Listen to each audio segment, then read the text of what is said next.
सभी को नमस्कार। संस्कृत विद्या चैनल में आप सबका स्वागत है। आज हम कक्षा नवमी विषय संस्कृतम द्वादश पाठ वाङ्मनः प्राणः स्वरूपम, इस पाठ का अभ्यास कार्य करने जा रहे हैं। वाङ्मनः प्राणः स्वरूपम, जिसका अर्थ है वाणी मन प्राण का स्वरूप।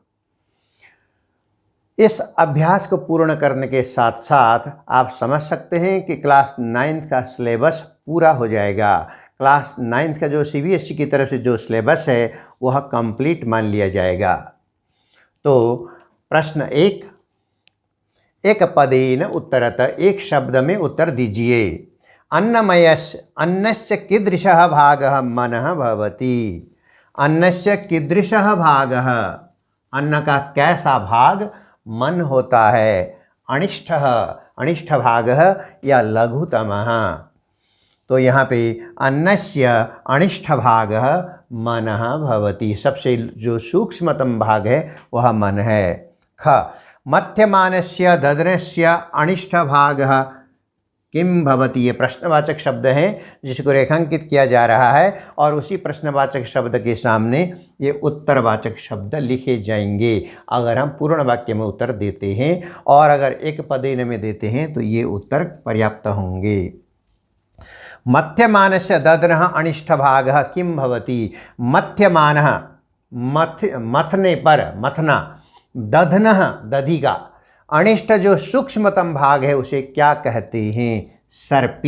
सर्पी घी को कहते हैं घृतम। उसके बाद ग मनः कीदृशं भवति, मन कैसा होता है। मनः अन्नमयम भवति, अन्नमय मन होता है, जैसा खावे अन्न वैसा होवे मन की तरह से। घ में तेजोमयी का भवति, तेजोमयी ऊर्जावान, तेजोमयी क्या होती है। तेजोमयी वाक् भवति, वाक् या वाणी भवति। अंगा में पाठेस्मिन् आरुणि कम उपदिशति, इस पाठ में आरुणि किसको उपदेश दे रहे हैं। कम उपदिशति, किसको उपदेश दे रहे हैं। श्वेत केतु को उपदेश दे रहे हैं या स्वपुत्रम, अपने पुत्र को। दोनों उत्तर सही है, श्वेत केतुम लिख सकते हैं या फिर स्वपुत्रम। च वत्स चिरंजीव, वत्स हे पुत्र चिरंजीव हो, दीर्घायु हो, कौन कह रहा है। आरुणि कह रहे हैं। अयम पाठ कस्मात् उपनिषदः संगृहीत, यह पाठ किस उपनिषद से लिया गया है। छांदोग्य नाम के उपनिषद से यह पाठ लिया गया है। इस प्रकार से प्रश्न एक पदेन उत्तरतः आपके सामने पूरा हुआ।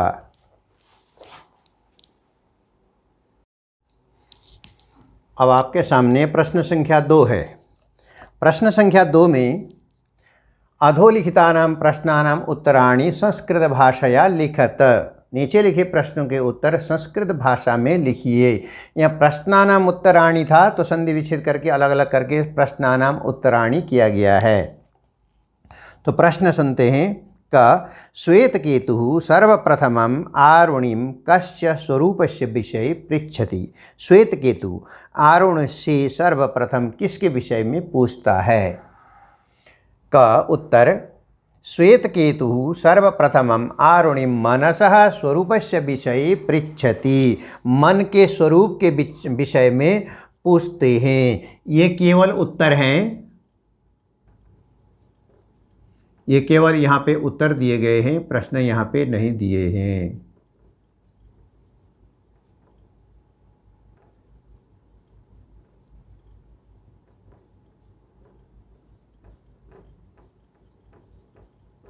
अत्र केवल उत्तराणि सन्ति, प्रश्नः अत्र न सन्ति। प्रथम प्रश्नः श्वेतकेतु सर्वप्रथम आरुणि को मन के स्वरूप के विषय में पूछते हैं। प्रश्न ख आरुणि प्राण स्वरूपम कथम निरूपयति। आरुणि प्राण का स्वरूप कैसा निरूपण करते हैं, प्राण क्या है कैसे निरूपण करते हैं। ख उत्तर आरुणि प्राण स्वरूपम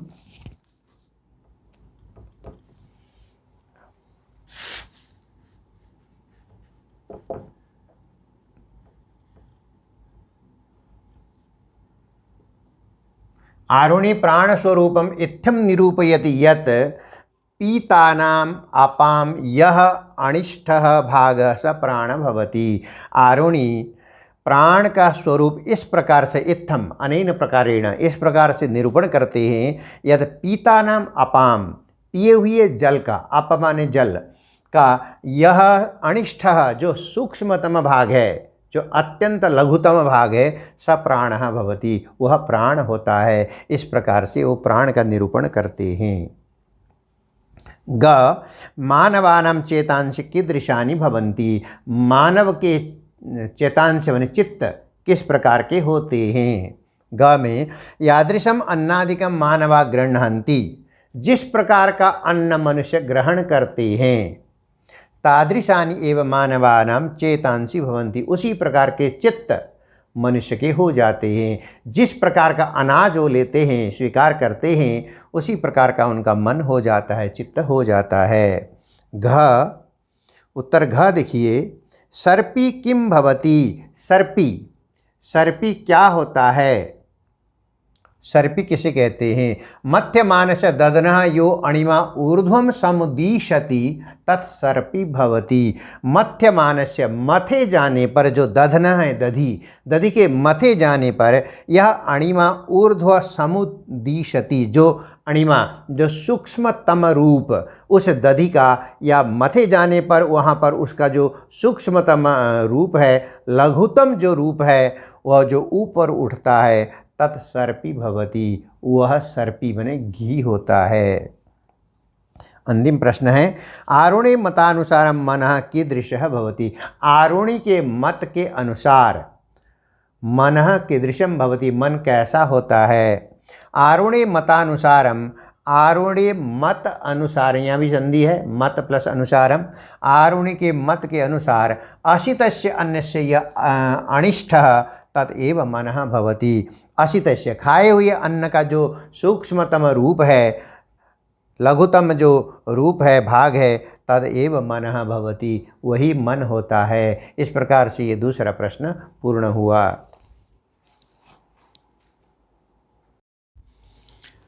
अब आपके सामने ये तीसरा प्रश्न प्रस्तुत है। तीसरे प्रश्न के दो भाग हैं, अ और आ।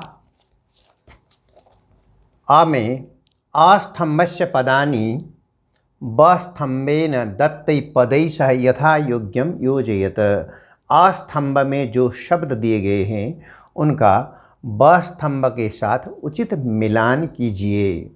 अ और ब में दो शब्द हैं, दो रो है, उसमें आपको शब्द का मिलान करना है। अस्तंभ यह है, बस्तंभ यह है। मनः अन्नमयम, प्राणः आपोमयः, वाक तेजोमयी, ये तीन ही शब्द हैं। आस्तंभ पूर्ण हुआ।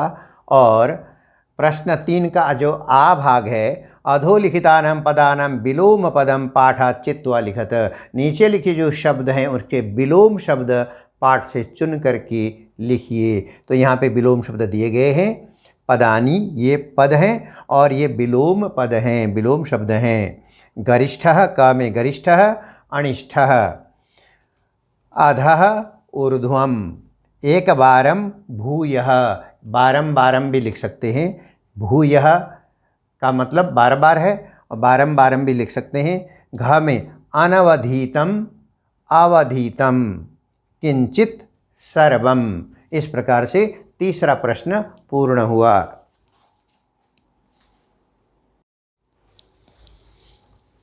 अब आपके सामने चौथा प्रश्न प्रस्तुत है।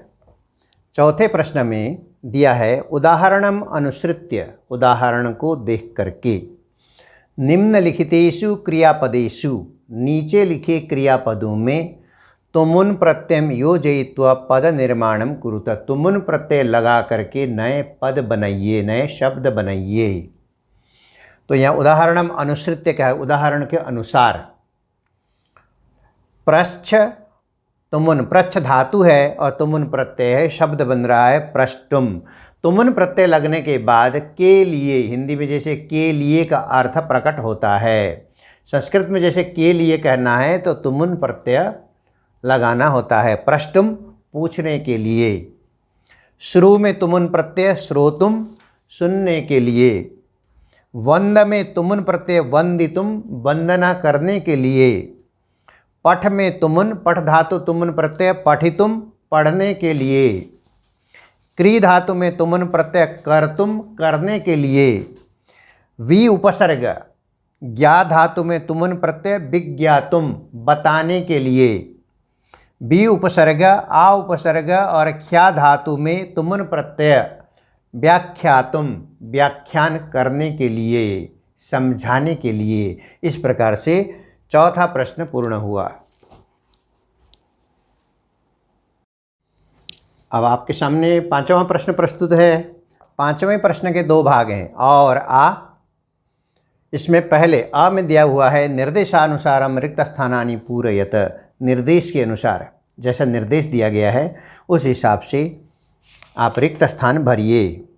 देखिए प्रश्न में अहम किंचित प्रष्टुम, अहम किंचित प्रष्टुम इच्छ धातु है लट लकारे, इच्छ धातु लट लकारे इच्छामि। अहम किंचित प्रष्टुम इच्छ धातु लट लकार में इच्छामि, अहम किंचित प्रष्टुम इच्छामि, मैं कुछ पूछना चाहता हूँ या चाहती हूँ। ख में मनः अन्नमयम भू धातु लट लकारे, मनः अन्नमयम भू धातु लट लकारे भवति, अहम मनः अन्नमयम भवति, मन अन्नमय होता है।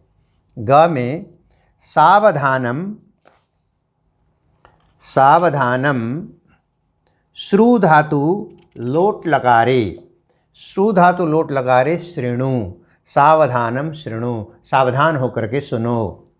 घ में तेजस्वी नौ अधीतम अस्तु, तेजस्वी नौ अधीतम अस धातु लोट लकारे, अस धातु को लोट लकार में लिखना अस्तु, तेजस्वी नौ अधीतम अस्तु, नौ बने हम दोनों, तेजस्वी अधीतम जो हमने पढ़ा उसके लिए हम दोनों गुरु और शिष्य तेजस्वी हों। अंगा में श्वेत केतु आरुणे शिष्य अस धातु लंग लकारे, अस धातु को लंग लकार में लिखना है आसीत, श्वेत केतु आरुणे शिष्य, आरुणि का शिष्य था। अब पांचवा प्रश्न आ है उदाहरणम अनुसृत्य वाक्यानि रचयत, उदाहरण देख करके वाक्य रचना कीजिए। उदाहरण में अहम स्वदेशम सेवितुम इच्छामि, मैं अपने देश की सेवा करना चाहता हूँ। अब यहाँ पे उपदिशामि है, उपदिशामि, अहम गीताया संदेशम उपदिशामि, मैं गीता का संदेश का उपदेश करता हूँ। ख में अहम प्रातः पितरम प्रणमामि, प्रणमामि शब्द है, मैं प्रातः अपने पिता को प्रणमामि प्रणाम करता हूँ या करती हूँ। 5 का ग में आज्ञापयामि, आज्ञा देता हूँ, अहम स्वपुत्रम गंतुम आज्ञापयामि, मैं अपने पुत्र को जाने की आज्ञा देता हूँ। घ में पृच्छामि है, अहम गुरुम प्रश्नम पृच्छामि, मैं गुरु को प्रश्न पूछता हूँ। और अंगा में अवगच्छामि, अहम अधुना सम्यक अवगच्छामि, मैं अभी, सम्यक बने अच्छी तरह से, अहम अधुना मैं अब अच्छी तरह से, सम्यकतया सम्यक रूपेण अवगच्छामि, अच्छी तरह से जान गया हूँ। इस प्रकार से पांचवा प्रश्न के दोनों भाग पूर्ण हुए।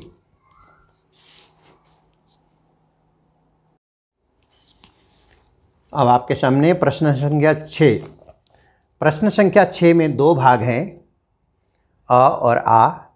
अ संधिम कुरुत, संधि विच्छेद वाले शब्द दिए गए हैं जिसमें संधि करने के लिए कहा जा रहा है।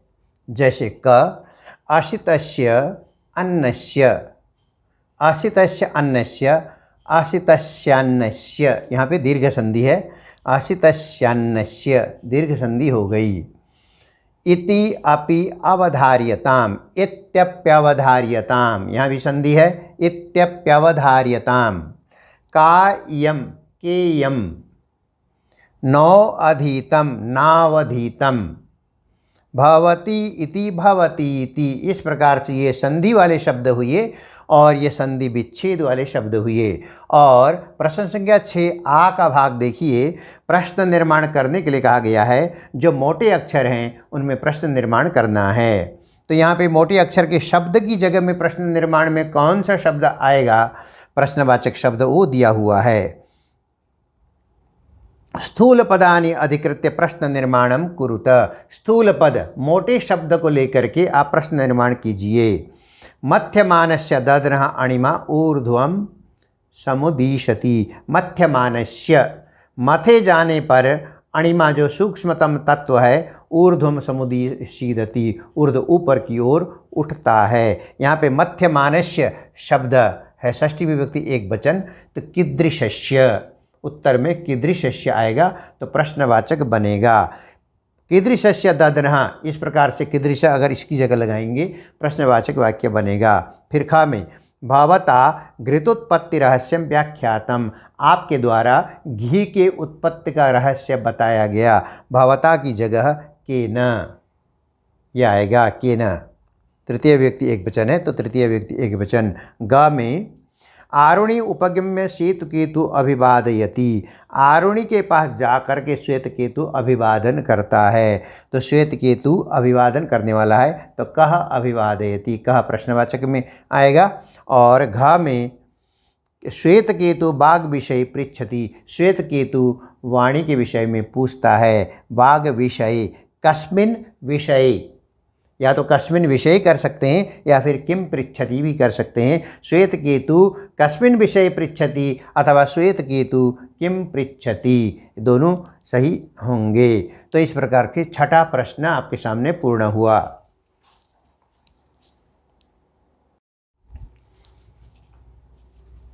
आपके सामने अब सातवां और अंतिम प्रश्न है।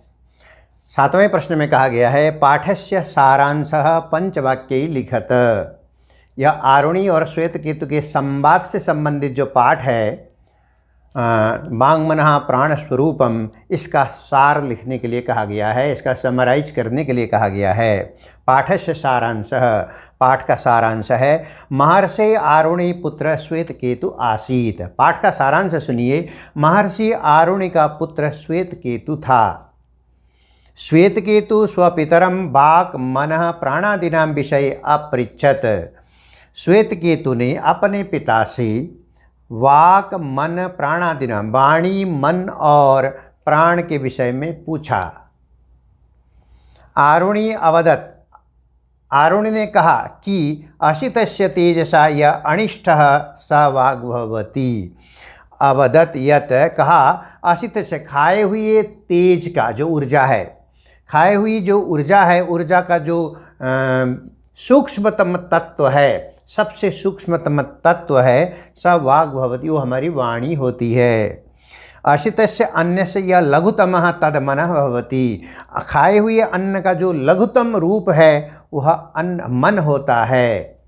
और पीयमानानाम अपाम, पीयमाना अपा मने जल, पीयमानानाम अपाम या अणिमा ऊर्ध्वः समुसीदति।